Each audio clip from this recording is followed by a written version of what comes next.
Hello to all, welcome to plus minus. तो ये है कंप्यूटर ग्राफिक्स एंड मल्टीमीडिया की पार्ट 2 क्लास। इस क्लास के अंदर हम बात करेंगे कुछ इंपॉर्टेंट कॉन्सेप्ट्स की एंड प्रीवियस ईयर क्वेश्चंस की भी बात करेंगे कि उन टॉपिक्स से कैसे क्वेश्चन पूछे गए हैं। तो स्टार्ट करते हैं क्लास को।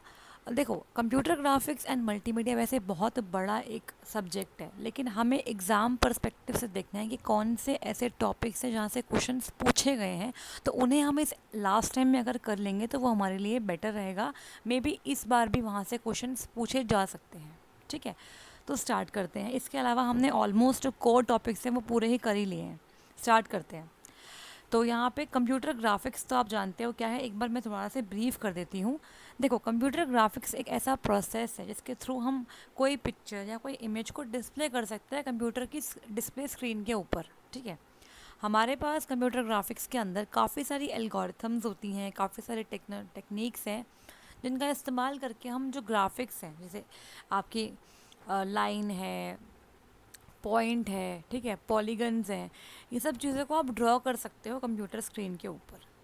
तो यहाँ पे आप देख ही रहे हो कि आज के टाइम पे कंप्यूटर ग्राफिक्स बहुत जगह यूज़ में आ रहे हैं। ठीक है, आप देखते हो एनिमेशंस हैं, काफ़ी जगह यूज़ में आ रहे हैं। इंटरेक्टिव ग्राफिक्स हैं, जैसे कि इंटरटेनमेंट, एजुकेशन, साइंटिफिक विजुअलाइजेशन, है ना। एंड वीआर तो है ही, वर्चुअल रियलिटी आप देखते हो, बहुत सारी गेम्स भी आती है वर्चुअल रियलिटी वाली, जहाँ पे ऑब्वियसली ग्राफिक्स का इस्तेमाल किया गया है। तो टाइप्स ऑफ कंप्यूटर ग्राफिक्स की अगर हम बात करें तो यहाँ पे कुछ मेन टाइप के ग्राफिक्स हैं जो हमें अक्सर एग्ज़ाम में देखने को मिल जाते हैं यहाँ से questions. First is raster graphics. तो रास्टर ग्राफिक्स को ही हम बोलते हैं बिटमैप ग्राफिक्स। ठीक है, ये वो वाली इमेजेस होती हैं जो कि पिक्सल्स या टाइनी डॉट से मिलके बनती हैं। मतलब अगर हम इसे जूम करेंगे तो आपको डॉट डॉट से पिक्सल्स दिखाई देंगे। ठीक है, पिक्सल्स की फुल फॉर्म होती है पिक्चर एलिमेंट। ये क्वेश्चन भी पूछा गया है कि what is the full form of pixel. तो पिक्सल को हम शॉर्ट में बोलते हैं क्या, सॉरी, पिक्सल्स को ही हम शॉर्ट में बोलते हैं। एक्चुअली में उसका नाम है पिक्चर एलिमेंट। पिक्चर का एक सबसे छोटा individual element is called as a pixel. Next is raster और वेक्टर ग्राफिक्स में डिफरेंस भी पूछा जाता है। ठीक है, नेक्स्ट इज वेक्टर ग्राफिक्स। ये ऐसी इमेज होती है जो कि कोई मैथमेटिकल फॉर्मूला, कोई मैथमेटिकल इक्वेशन को सॉल्व करके बनाई जाती है, और इसके थ्रू हम बहुत सारे जियोमेट्रिक शेप्स क्रिएट कर सकते हैं, like line, circles, polygons etcetera. ठीक है, तो वेक्टर ग्राफिक्स का इस्तेमाल करके हम जियोमेट्रिक शेप्स, लोगोज वगैरह या इलस्ट्रेशंस वगैरह करते हैं। ठीक है, अब अगर हम बात करें 3D ग्राफिक्स की, तो आज का टाइम पे आप देखते हो बहुत से 3D लोगोस बनते हैं, 3D ऑब्जेक्ट्स हैं, 3D सीन्स आप देखते हो, मूवीज़ में आप 3D मूवीज़ देखते हो, है ना, वीडियो गेम्स में आपको 3D गेम्स दिखती हैं। तो ये वो ग्राफिक्स हैं जो 3 डायमेंशंस का इस्तेमाल करते हैं सीन्स को या ऑब्जेक्ट्स को डिस्प्ले करने के लिए। इसका इस्तेमाल सिमुलेशंस में होता है, वीडियो गेम में, और मूवीज़ में तो होता ही है। ठीक है, नेक्स्ट इज़ इंटरेक्टिव ग्राफिक्स। यहाँ पे ये वो ग्राफिक है जहाँ पे यूज़र्स भी अपना इंटरेक्शन कर सकता है इस ग्राफिक्स के साथ। ठीक है, तो यहाँ पे यूआई जो होता है उसके थ्रू होता है ये यूज़र इंटरफेस, मतलब यूज़र को भी इंटरफेस मिला है ग्राफिक्स से इंटरेक्शन करने के लिए। Next is real time graphics. ये वो ग्राफिक्स है जो रियल टाइम में इसकी शेप चेंज हो सकती है, जिसका साइज़ चेंज हो जाता है depending upon the user interaction. ठीक है, तो जैसे यूज़र उससे इंटरेक्ट करता है सिस्टम से, उस टाइम पर ये क्रिएट या डिस्प्ले किए जा सकते हैं, तो रियल टाइम में ये बनते हैं। नेक्स्ट हम बात करें अगर, तो पिक्सल की अगर हम बात करें, पिक्सल क्या होता है। तो देखो, हम रास्टर और वेक्टर ग्राफिक्स पढ़ रहे हैं एक्चुअली, तो एक बार देख लेते हैं पिक्सल क्या है। आपने सब पढ़ा हुआ है सब तो पहले भी। तो कंप्यूटर ग्राफिक्स में जो पिक्सल है वो एक डॉट है। जैसे आपने कोई सेल्फी ली, ठीक है, उस पिक्चर को अगर आप जूम करोगे तो आपको हल्की हल्की डॉट्स दिखाई देंगी। मोस्टली जो कंप्यूटर्स में आप इमेजेस देखते हो, मोबाइल फ़ोन में इमेजेस देखते हो, वो आपकी पिक्सल्स के फॉर्म में होती है, मतलब आपकी रास्टर ग्राफिक्स ही होती है। जैसे आपको यहाँ पे एक इमेज दिख रही है यहाँ पे ये पिक्सल्स है, एक स्माइली बना हुआ है, ये पिक्सल्स से मिलके बना हुआ है। हर एक पिक्सल एक बिट को रिप्रेजेंट कर रही होती है। ठीक है, तो इन कंप्यूटर ग्राफिक्स अ पिक्सल या डॉट और picture element is a physical point in a picture. Picture में वो पॉइंट एग्जिस्ट करता है। तो किसी पिक्चर का एड्रेसेबल एलिमेंट है, कोई एड्रेस है, कोई लोकेशन है उसकी, और सबसे छोटा वो एलिमेंट है जो स्क्रीन पे आपको दिख रहा है, वो होता है पिक्सल। अब अगर एक इमेज में बहुत सारे पिक्सल्स हैं, एक इमेज जो होती है ऑब्वियसली कलेक्शन ऑफ पिक्सल से बनती है, तो उस इमेज को हम बोलेंगे बिट मैप। ठीक है, इसीलिए रास्टर ग्राफिक्स को बिटमैप ग्राफिक्स भी कहा जाता है। ये क्वेश्चन भी आपसे पूछा जा सकता है। अब देखो, रास्टर ग्राफिक्स की जो इमेज होती है उसे बोलते हैं रास्टर इमेज। वो इमेज टाइनी पिक्सल से मिलके बनती है। इसका फ़ायदा क्या होता है, यहाँ पे हम अगर मुझे इमेजेस में कुछ डिटेलिंग दिखानी है तो डिटेलिंग दिखाने के लिए मुझे वो पिक्सल्स हेल्प करते हैं, या फिर इमेज या फोटोग्राफ में कलर्स दिखाने हैं आपको तो वहाँ पे भी आपको रास्टर ग्राफिक हेल्प करता है। ठीक है, so it is a type of computer graphics that the computer uses to store and display the pictures. In this type of graphics, images are stored bit by bit. ठीक है, bit by bit आपके pixel store होते हैं, इसीलिए इसे बोलते हैं bitmap graphics. लेकिन इसकी कुछ लिमिटेशंस है, कुछ इसकी डिसएडवांटेजेस है। वो क्या है, पहला, हम इसे रीसाइज नहीं कर सकते। अगर आप रीसाइज करोगे तो ऑब्वियसली क्या हो जाएगा, जो पिक्सल्स है वो ब्लर हो जाएंगे, है ना। आप देखते भी हो, अगर किसी इमेज को आप रिसाइज करते हो तो ऑब्वियसली पिक्सल ब्लर होते हैं, हम बोलते हैं पिक्सल फट रहे हैं, पिक्चर क्लैरिटी लो हो जाती है ना। और कलर्ड बिट मैप, अगर आपने कलर्ड वाली बिट मैप्स ली हैं तो उसमें ऑब्वियसली उसका साइज़ क्या है, बढ़ जाएगा, क्योंकि उसमें कलर्स भी आ गए हैं। या तो आपके पास मोनोक्रोम हो जिसमें दो ही कलर होते हैं, ब्लैक और वाइट, उसमें उसका साइज़ कम रहेगा, लेकिन अगर कलर है उसके अंदर तो ऑब्वियसली उसका साइज़ बढ़ेगा ही बढ़ेगा। अच्छा, एक होता है रास्टर ग्राफिक्स जो पिक्सल से मिलके बनता है, एक होता है रैंडम स्कैन। ये क्वेश्चन पूछा हुआ है, जो रैंडम स्कैन या फिर रैंडम ग्राफिक्स होते हैं, जैसे हम वेक्टर ग्राफिक्स भी कहते हैं, वो एक्चुअली बनते ही कैसे, इसमें इलेक्ट्रॉन बीम के थ्रू ना, इलेक्ट्रॉन बीम बेसिकली छोड़ी जाती है सीआरटी के अंदर, कैथोड रे ट्यूब के अंदर इलेक्ट्रॉन की एक बीम छोड़ी जाती है उस स्क्रीन के एरिया पे जहाँ पे आपको कोई भी पिक्चर बनानी होती है। ठीक है, तो इसमें याद रखना, इसमें जो पिक्चर है वो एक बारी में एक ही लाइन ड्रॉ होती है। ठीक है, जो पूरी पिक्चर है ना वो लाइन बाय लाइन जोड़ के बन जाती है। तो इसमें हम अगर चाहें तो कोई लाइन, कोई सर्कल वगैरह ड्रॉ कर सकते हैं। अच्छा, vector graphics basically mathematical path या मैथमेटिकल इक्वेशन का इस्तेमाल करता है परफेक्ट डिज़ाइन को क्रिएट करने के लिए, जिससे इसकी क्वालिटी भी मेंटेन रहती है। अब जैसे लोगो डिज़ाइन करना है या कोई इलस्ट्रेशन करनी है, उस चीज़ में आपकी रैंडम स्कैन या वेक्टर ग्राफिक्स हेल्प कर सकते हैं। ठीक है, अब देखो, ये हमने बात करी थी इलेक्ट्रॉन बीम की, तो हमने एक बार बता देती हूँ क्या होता है सीआरटी।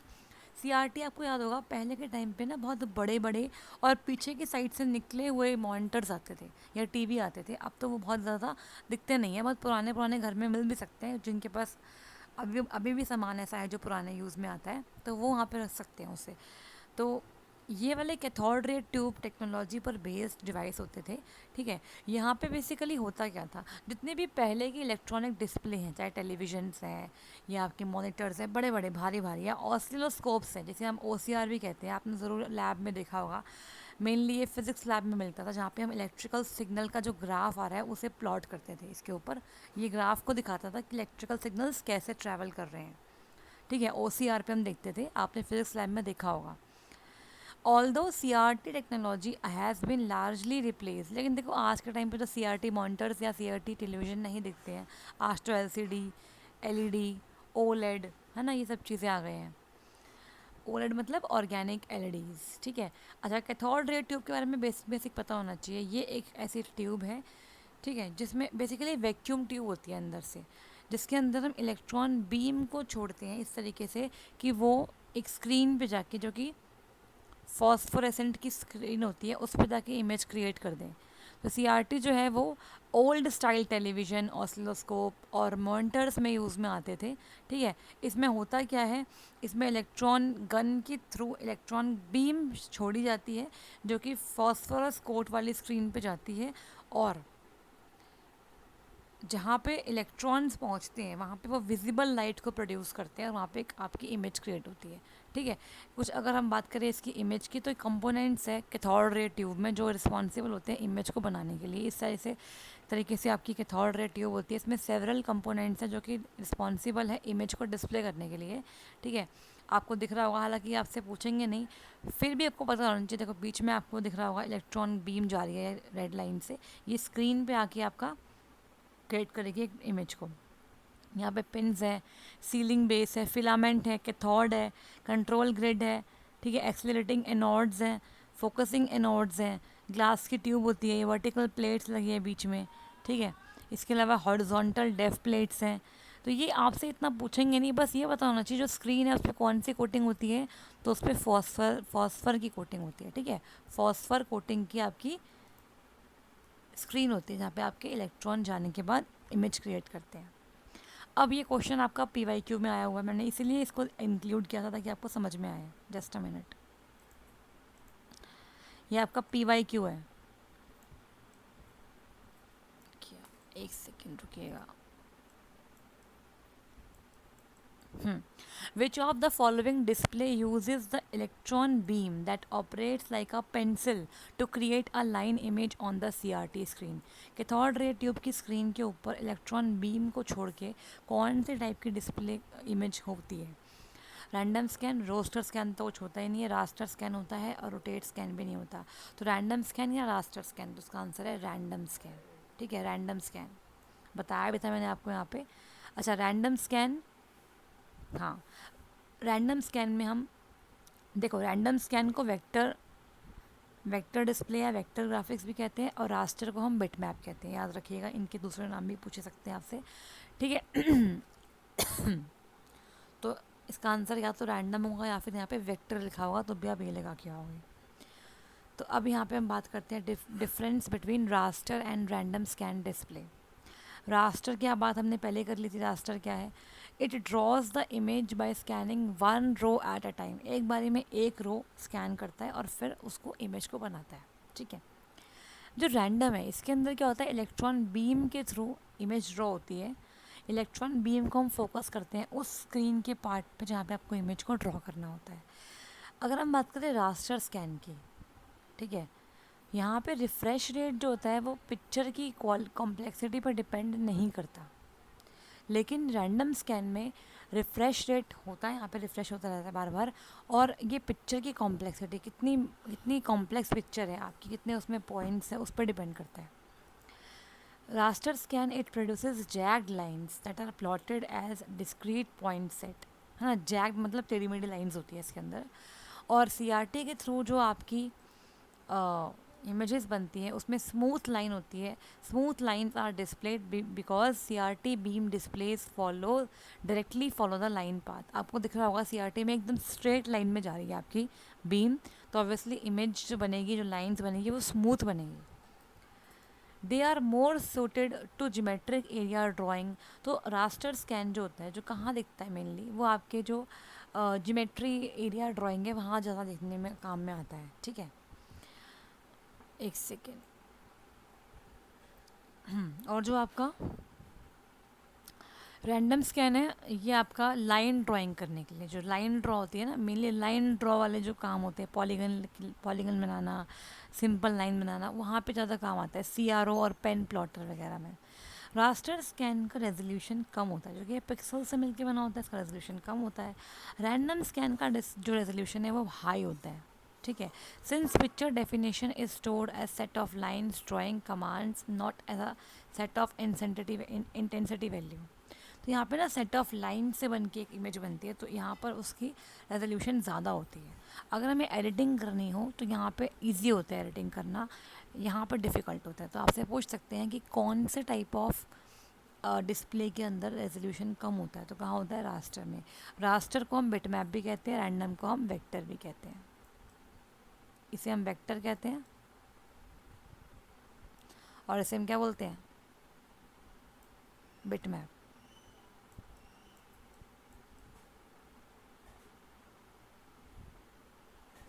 चलिए नेक्स्ट अब बात करेंगे, यहाँ पे देखो क्या है, which of the following options best describes the truthfulness of the following statements. Clipping से क्वेश्चन आया कंप्यूटर ग्राफिक्स से। क्लिपिंग एक प्रोसेस है जो कि डिटरमाइन करता है each element into the visible and invisible portion.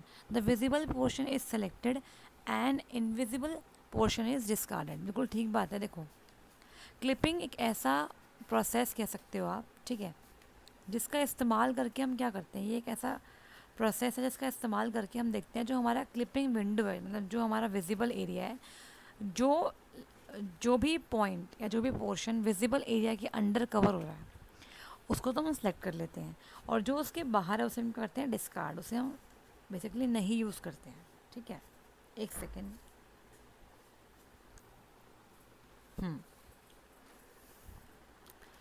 Clipping जो है वो हार्डवेयर और सॉफ्टवेयर दोनों के यूज़ से हो सकती है, बिल्कुल ठीक बात है। Point clipping, area clipping, text clipping इसके टाइप हैं। ये है बिल्कुल ठीक बात है, तीनों ही बिल्कुल ठीक है, लेकिन आपको इसके बारे में पता होना चाहिए, तभी आप इसको ठीक पे मार्क करके आ सकते हो। तो एक बार देख लेते हैं। नेक्स्ट भी जो क्वेश्चन है वो क्लिपिंग से ही है। कोहन सुदरलैंड लाइन क्लिपिंग, बहुत ही पॉपुलर, आपने पढ़ा होगा इसे ज़रूर से अपने कोर्स में, जब आपने सीजी पढ़ा होगा तो हम पढ़ते थे कोहन सुदरलैंड के बारे में। इसके बारे में हम बात करेंगे। स्टार्ट करते हैं। यहाँ पे देखो, सबसे पहले क्लिपिंग का मतलब क्या है। क्लिपिंग वर्ड से हम समझते क्या है, तो क्लिप मतलब होता है रिमूव करना, किसी को हटाना। इंग्लिश का वर्ड है क्लिप, मतलब रिमूव या हटाना। तो अब देखो, the main use of clipping in computer graphics is to remove the objects, lines और the line segments that are outside the viewing pane. भाई हमें जहाँ पे इमेज को देखना है, जो हमारा व्यूइंग विंडो है, जो व्यूइंग एरिया है, जो व्यूइंग पेन है, उसके उसके आउटसाइड अगर कोई भी ऑब्जेक्ट है, कोई लाइन है, कोई लाइन सेगमेंट है जो हमें नहीं देखनी, तो उसे हम वहाँ से हटा देंगे। ठीक है। The viewing transformation is insensitive to the position of the points relative to the viewing volume, especially these points behind the viewer, and it is necessary to remove these points before generating the view. तो बहुत ज़रूरी होता है एक अच्छे view को create करने के लिए कि आपके जो पॉइंट्स आपके रिक्वायरमेंट के अकॉर्डिंग नहीं है उसको आप क्लिप कर दो। ठीक है। तो अब यहाँ पे क्लिपिंग काफ़ी टाइप की होती है। ठीक है, पॉइंट क्लिपिंग भी होता है, लाइन क्लिपिंग भी होता है, टेक्स्ट क्लिपिंग भी होता है। तो हम पहले बात करेंगे पॉइंट क्लिपिंग का मतलब क्या होता है। तो अभी हमने समझा क्लिपिंग क्या होता है। तो क्लिपिंग क्या है, एक ऐसा प्रोसीजर है, ऐसा टेक्निक है जिसका इस्तेमाल करके हम आइडेंटिफाई करते हैं कि मान लो कोई इमेज है, उस इमेज के कौन से ऐसे पार्ट हैं जो कि एक स्पेसिफिक व्यूइंग एरिया या स्पेसिफिक रीजन के अंदर लाई कर रहे हैं और कौन से बाहर लाई कर रहे हैं। ठीक है, वो एल्गोरिथम कहलाते हैं क्लिपिंग एल्गोरिथम। अब एक होता है क्लिपिंग क्लिपिंग विंडो। क्या होता है क्लिपिंग विंडो? क्लिपिंग विंडो का मतलब क्या है, इमेज के वो हिस्से, इमेज के वो पार्ट्स जो आपने सेलेक्ट करे हैं कंप्यूटर स्क्रीन पे दिखाने के लिए। तो वो जो एरिया है जितना आपने सेलेक्ट किया है, जो आप कंप्यूटर स्क्रीन पे दिखाओगे, उसको हम बोलते हैं क्लिपिंग विंडो। ठीक है, मैं इसके नोट्स आपको दे दूंगी, अभी मेरे पास खुद के लिखे हुए नोट्स हैं, वो भी आपको दिखाऊंगी। अभी फ़िलहाल हम पढ़ते हैं इसको एक बार। चलो एक बार वो स्टार्ट ही कर लेते हैं, उसको मैं दिखा देती हूँ मैं आपको साथ साथ।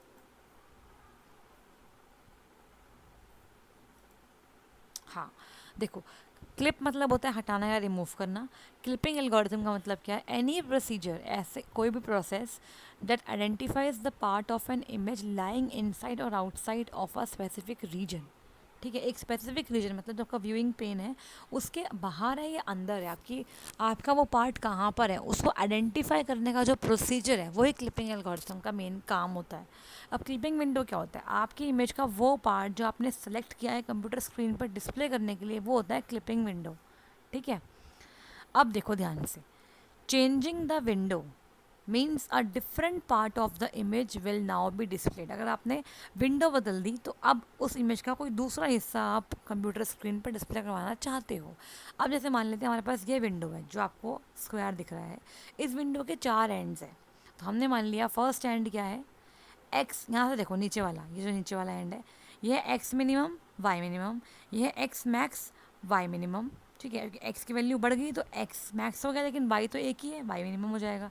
ऊपर जाएंगे तो एक्स मिनिमम ही है लेकिन वाई मैक्स है। अब यहाँ पे जाएंगे तो एक्स मैक्स है और वाई भी मैक्स है, और बीच में एक पॉइंट है एक्स डैश वाई डैश। ठीक है, जिसे हम पॉइंट पी बोल रहे हैं। तो एक्स मिन मतलब लोअर, जो आपका विंडो है क्लिपिंग विंडो, उसका लोअर एक्स कोऑर्डिनेट एक्स मिन होता है, अपर एक्स कोऑर्डिनेट एक्स मैक्स होता है, लोअर वाई कोऑर्डिनेट वाई मिन होता है, और अपर वाई कोऑर्डिनेट वाई मैक्स होता है। अब हम बात करते हैं पॉइंट क्लिपिंग क्या होता है। तो पहले समझते हैं यहाँ पे, फिर हम बात करेंगे पीपीटी में क्या है।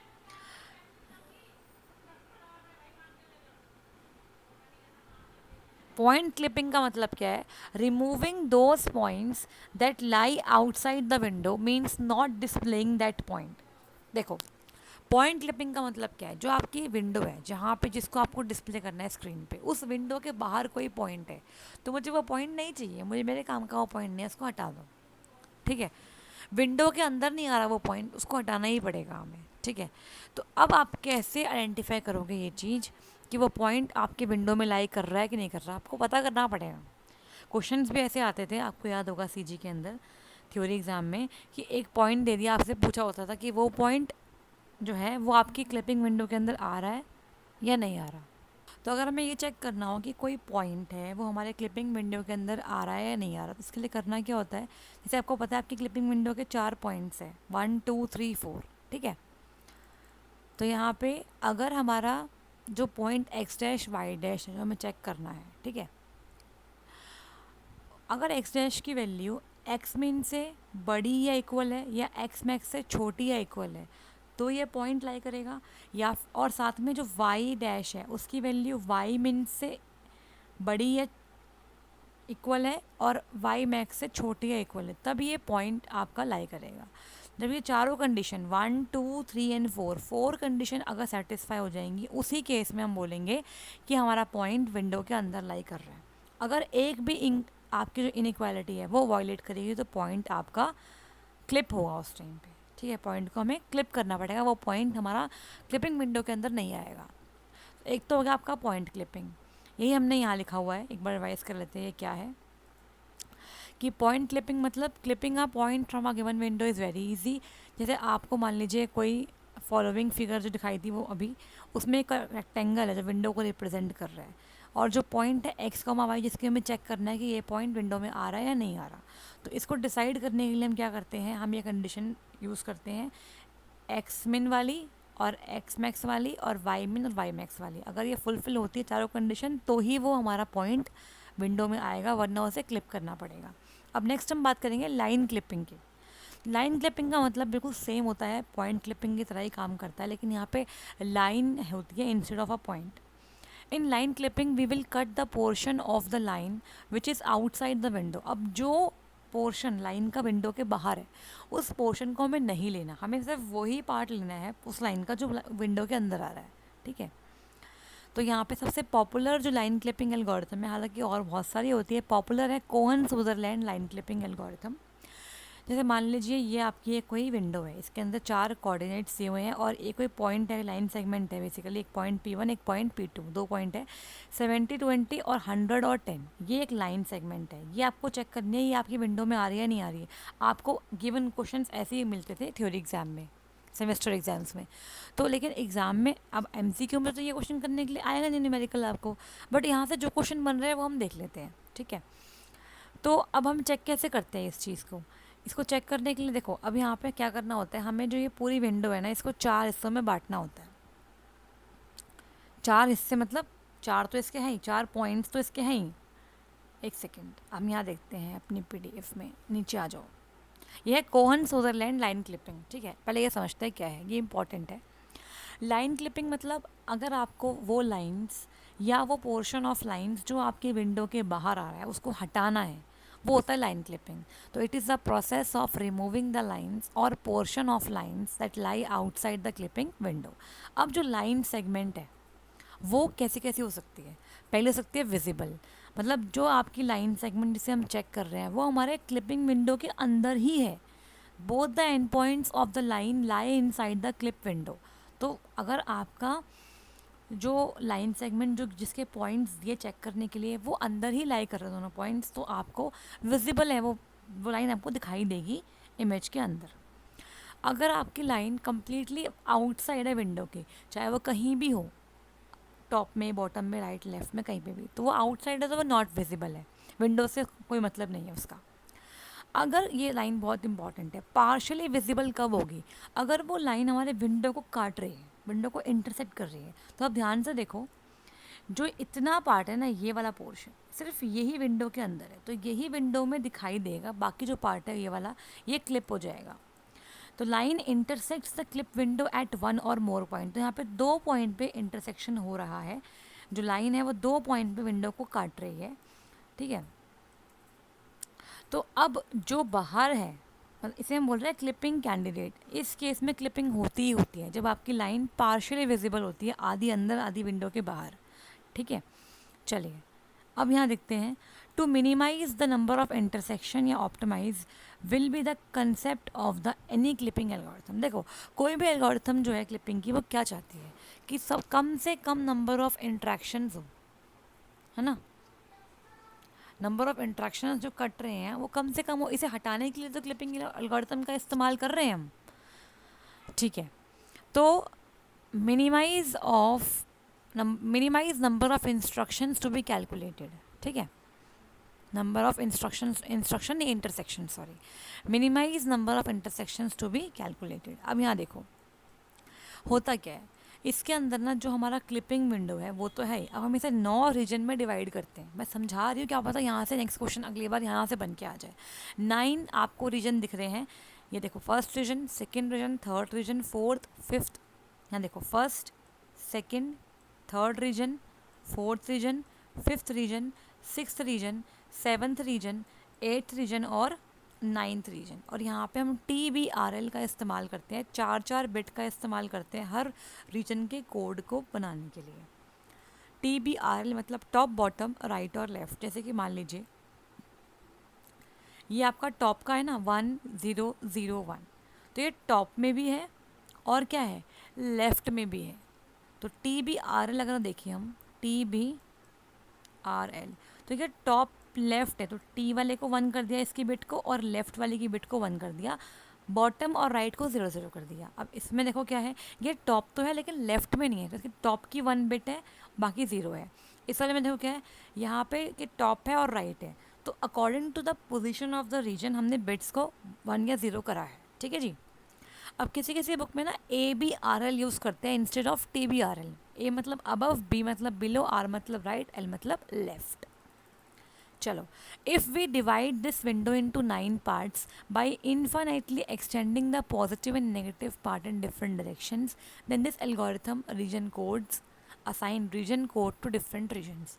हमें क्या करना है, जो हमारी विंडो होती है, कोहन सुदरलैंड एल्गोरिथम क्या करती है, आपकी विंडो को 9 रीजन में डिवाइड कर देती है। आपकी जो विंडो होती है उसको इन्फाइनेटली ऊपर और नीचे बढ़ा देती है और 9 रीजन्स क्रिएट करती है, क्योंकि हमें यहाँ पे लाइन क्लिपिंग कर रही है बेसिकली।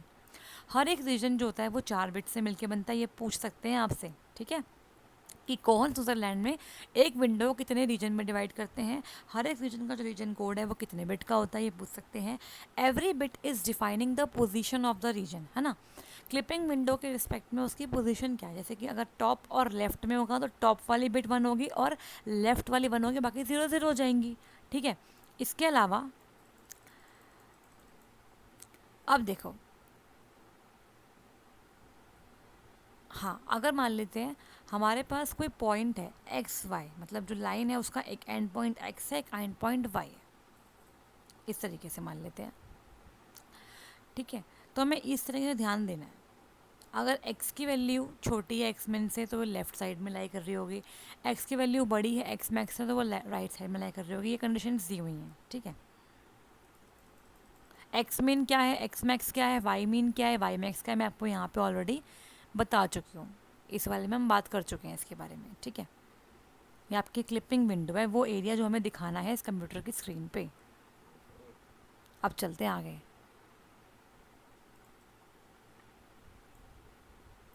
अच्छा, अब थोड़ा सा और यहाँ रह गया, वो देख लेते क्या है।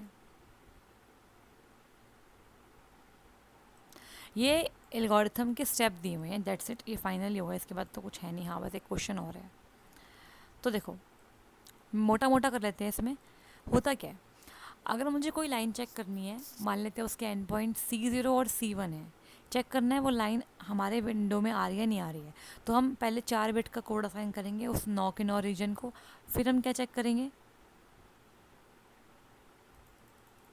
ठीक है, और 4 बिट का जो कोड है वो C0 और C1 को भी मिल जाएगा, ऑब्वियस सी बात है।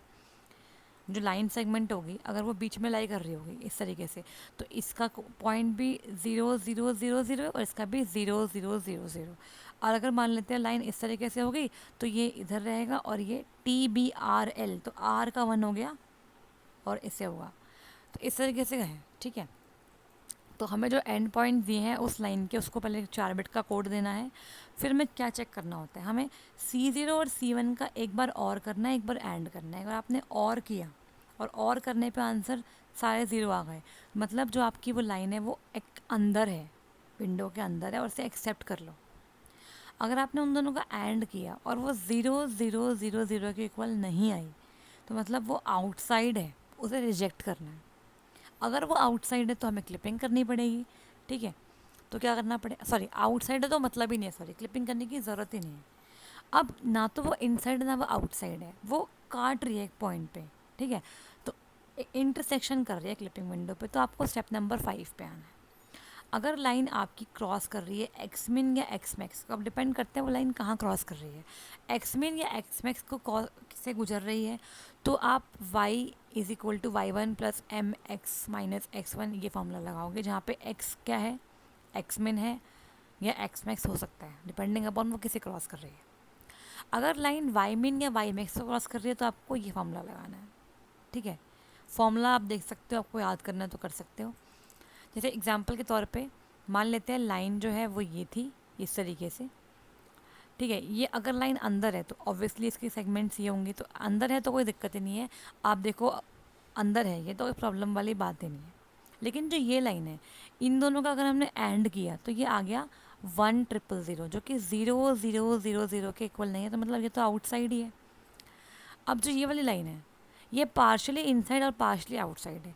क्यों, आप देख पा रहे हो इस तरीके से काट रही है। हमने जब और किया तो वो भी क्या आ रहा है, 0,0,0,0 के इक्वल नहीं आया, तो आउटसाइड ही है ना। और अगर एंड करा है तो सारे ज़ीरो आ रहे हैं। एंड करने पर 0,0,0 नहीं आना चाहिए, और करने पे आना चाहिए। इसका मतलब ये क्या है, हमारा इंटरसेक्शन वाला केस है।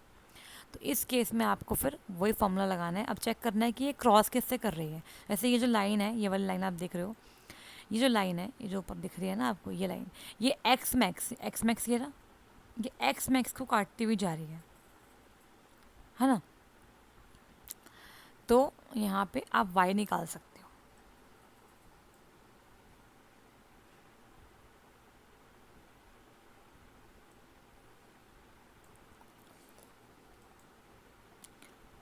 ठीक है ना, आप वाई निकाल सकते हो यहाँ पे इस तरीके से फॉर्मूले से।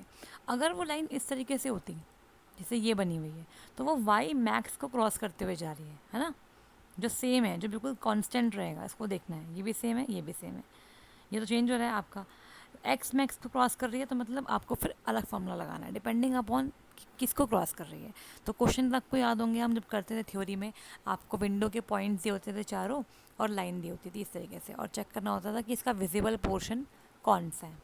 तो कैसे करते थे इसको हम सॉल्व, लाइन ड्रॉ कर ली, आपको पता लग रहा है यहाँ से कि यही एक इतना एरिया है जो आपके विंडो के अंदर दिखाई देगा, जो विजिबल है क्लिपिंग विंडो के। बाकी क्या होगा, हटेगा, बाकी क्लिप करना पड़ेगा। तो एक्स मिन दिया हुआ है, वाई मिन दिया हुआ है, एक्स मैक्स दिया है, वाई मैक्स दिया हुआ है। पहले हम क्या करेंगे, जो हमारे पॉइंट्स थे पी और क्यू, लाइन कौन सी है, पी और क्यू, इसको एंड पॉइंट्स असाइन कर देंगे, ठीक है। एंड पॉइंट्स असाइन करने के बाद क्या करते थे, एंड पॉइंट असाइन कर दिए, उसके बाद यहाँ पे चेक कर लिया, एक बार इनका और कर लिया, एक बार इनका एंड कर लिया, और करा तब तो भी आपका 0,0,0 नहीं आ रहा, मतलब कम्प्लीटली इनसाइड नहीं है। और जब ये किया तो ये 0,0,0 आ गया, मतलब कम्प्लीटली आउटसाइड भी नहीं है। और आपको दिख रहा है ये क्रॉस कर रही है किसे, वाई मिन को काटते हुए जा रही है लाइन। तो इसका मतलब हमें जो फॉर्मूला लगाना है वो नीचे वाला लगाना है, और इस तरीके से लगा के आपने एक्स की वैल्यू निकाल ली। तो जो पॉइंट आया वो आपका आया 15,10। 15,10 जो पॉइंट है, जो आपको ये दिख रहा है, ये रहा, यहाँ से हमें क्लिप करना है। तो इतना हमें अंदर दिखेगा, बाहर जो है वो क्लिप हो जाएगा, वो हट जाएगा, वो रिमूव हो जाएगा। इस तरीके से हम करते थे कोहन स्विट्जरलैंड के क्वेश्चंस। थोड़ा सा मैंने टाइम लेके समझाया, जो कि आप बहुत टाइम बात कर रहे होंगे तो समझने में दिक्कत आ सकती है, ठीक है। अब आ जाओ यहाँ फटाफट से, ये बात हम कर चुके हैं। अब ये देखो मैंने समझा दिया आपको कि इस तरीके से आपका जो पूरा रीजन है उसे हम डिवाइड करते हैं 9 पार्ट्स में। हर एक पार्ट को, हर एक रीजन को हम 4-4 बिट में असाइन कर देते हैं, टॉप, लेफ्ट, राइट और बॉटम, ठीक है, इस तरीके से। अब 3 पॉसिबिलिटी बताई थी। अगर आपकी लाइन कम्प्लीटली इनसाइड है क्लिपिंग विंडो के तो उसे एक्सेप्ट कर लो, अगर आउटसाइड है तो उसे रिजेक्ट कर दो, और अगर पार्शली है, इंटरसेक्शन करते हुए जा रही है, तो आपको सिर्फ वही पोर्शन ड्रॉ करना है अपने क्लिपिंग विंडो के एरिया के अंदर जो आपको दिख रहा है, जो अंदर की तरफ लाई कर रहा है, ठीक है। अब देखो, एक आपकी होती है टेक्स्ट क्लिपिंग, हमने अभी देखा पॉइंट क्लिपिंग, लाइन क्लिपिंग, और एक आपका होता है टेक्स्ट क्लिपिंग, ठीक है। अब यहाँ देखो, टेक्स्ट क्लिपिंग के अंदर क्या होता है, ये वेरियस टेक्निक्स है which are use to provide text clipping in computer graphics. It depends on the method use to generate the characters and the requirement of the particular application. जैसे मान लीजिए आपको कोई करेक्टर क्लिप करना है, कोई string clip करनी है, वहाँ पे ये काम आता है. तो 3 तरीके से होती है.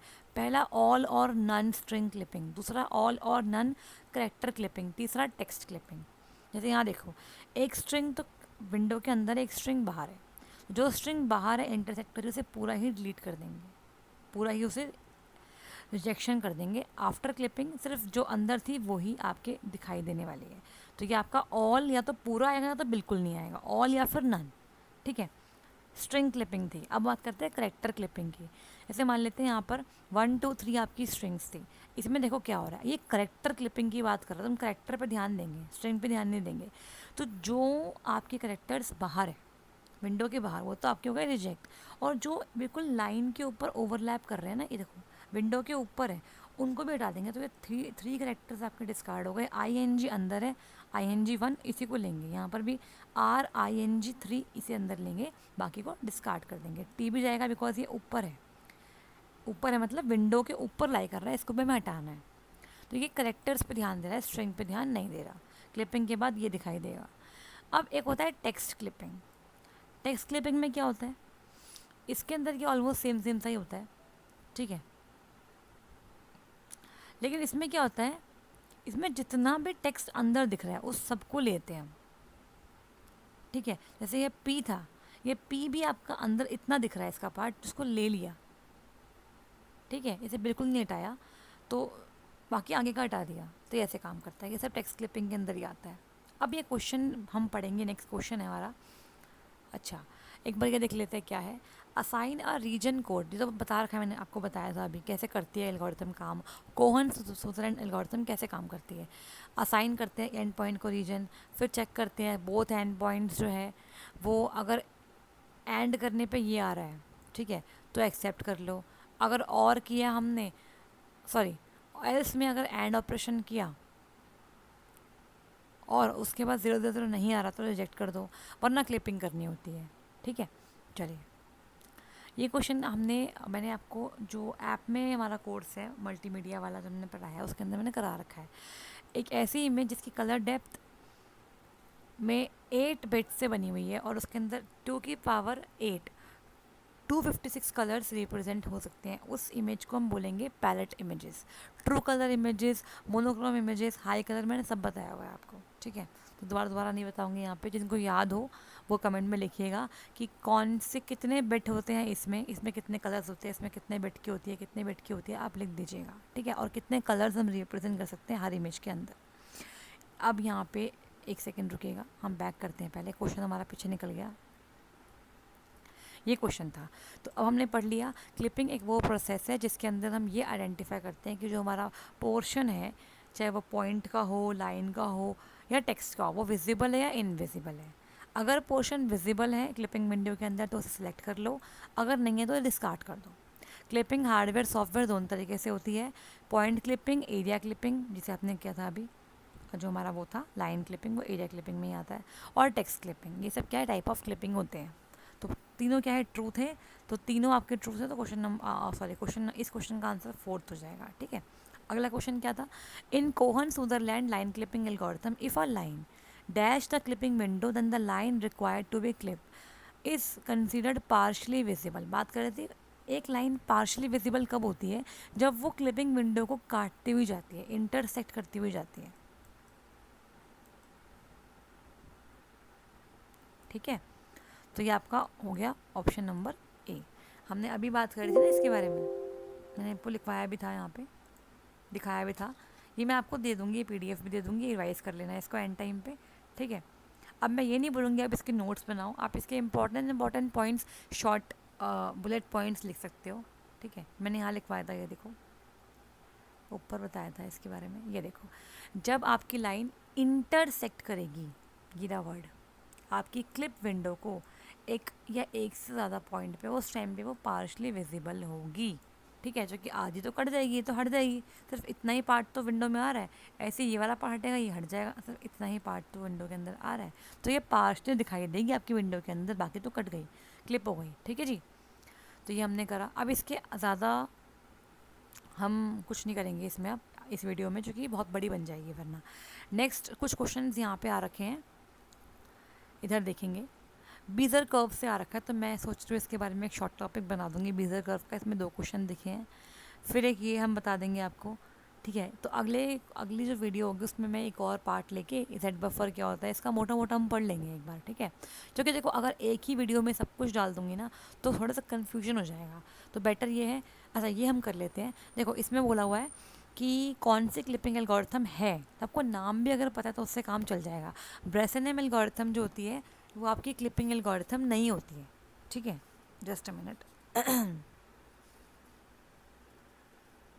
हाँ, ब्रेसनम जो है ना वो स्कैनिंग एल्गोरिथम होती है, line scanning algorithm. DD algorithm भी यही होती है, ठीक है। मिड पॉइंट भी यही होती है, ये सारी आपकी स्कैनिंग एल्गोरिथम है, ठीक है। स्कैन लाइन एल्गोरिथम है, इसमें आपकी कौन सी आती है, डीडीए। डीडीए की फुल फॉर्म क्या होती है, डिजिटल डिफरेंशियल एनालाइजर, ठीक है। दोबारा बोल रही हूँ, डिजिटल डिफरेंशियल एनालाइजर इसकी फुल फॉर्म होती है। इसके अलावा ब्रेसनम लाइन एल्गोरिथम होती है, ठीक है, तो स्कैन वाली एल्गोरिथम है। इसके अलावा मिड पॉइंट एल्गोरिथम भी होती है, ठीक है। हम्म, तो इसमें लाइन के अलावा सर्कल जनरेशन वाली एल्गोरिथम भी आती है। मतलब जो ब्रेसनम और मिड पॉइंट है ना वो सर्कल के लिए मेनली होते हैं। सर्कल ब्रेसनम दोनों में काम कर जाता है, लाइन में भी और सर्कल में भी। तो ये आपकी सर्कल जनरेट करने की और लाइन स्कैन करने वाली एल्गोरिथम है, ये क्लिपिंग की नहीं होती है। क्लिपिंग की यहाँ पे जो दे रखी है वो एक तो आपको बताई थी मैंने, कोहन स्विट्जरलैंड होती है। एक आप याद कर लो, साइरस बैकलाइन क्लिपिंग एल्गोरिथम, ये आपको पता होना चाहिए। देखो नाम से ही यहाँ पे आंसर बन रहा है ना, नाम किसी को पता है तो वो आंसर लगा देगा। हालांकि यहाँ पे तो आपका एलिमिनेशन से भी आंसर आ जाएगा अगर आपने अच्छे से पढ़ा हो तो साइरस बैकलाइन क्लिपिंग एल्गोरिथम होती है, और एक होती है लाइंग बार्स की एल्गोरिथम जो आपको यहाँ दी हुई है। ये दोनों ही क्या होती है, बेटर होती है कोहन स्विट्जरलैंड से। तो लिखा भी है, this algorithm is more efficient than Cohen Sutherland algorithm. It employs the parametric line representation and simple dot products, ठीक है। डॉट प्रोडक्ट्स के इस्तेमाल से यहाँ पर हम बनाते हैं अपनी क्लिपिंग को, क्लिपिंग करते हैं बेसिकली। लाइंग बार्स के एल्गोरिथम भी लाइन क्लिपिंग एल्गोरिथम है, ये भी ज़्यादा एफिशिएंट है कोहन स्विट्जरलैंड से। इसमें क्या होता है, ये 3D डायमेंशनल क्लिपिंग में भी काम करती है। ये वर्ड याद रखना कि 3D में 3 डायमेंशन में भी क्लिपिंग करनी हो, वो सिर्फ 2D के लिए था। एक्स और वाई की बात कर रहा था कोहन स्विट्जरलैंड, है ना, एक्स और वाई कोऑर्डिनेट्स की बात कर रहा था। यहाँ पे जेड कोऑर्डिनेट भी आ गया, तो ये बहुत बहुत बेटर हो गया ये, ठीक है। तो ये आपको नाम भी अगर याद रहेगा तो काम चल सकता है। इसके अलावा जो क्वेश्चन अभी रह गए हैं ना ये वाले, ये मैं आपको नेक्स्ट वीडियो में ट्राई करूँगी, बता दूँ इनके बारे में थोड़ा बहुत। लेकिन इसके बाद जो नेक्स्ट वीडियो में ट्राई करूँगी वो मैं लेके आऊँगी मोबाइल कंप्यूटिंग की। उसके बाद अगर हमें टाइम मिलता है तो मैं बेजर कर्व भी एक बार बता दूँगी शॉर्ट में ही, ठीक है। तो 10-15 मिनट्स के अंदर हम कर लेंगे इसको, क्या होता है बेजर कर्व, अगर आपको नहीं याद तो बता दूँगी, ठीक है। हालांकि एक पैरामेट्रिक कर्व होता है ये, ठीक है, जिसमें मिनिमम 3 पॉइंट्स तो होने ही चाहिए। Minimum 3 points, origin, and point और एक कंट्रोल पॉइंट। अब ये क्या होता है इसके बारे में थोड़ी थ्योरी पढ़ लेंगे ताकि एग्जाम में हेल्प करे।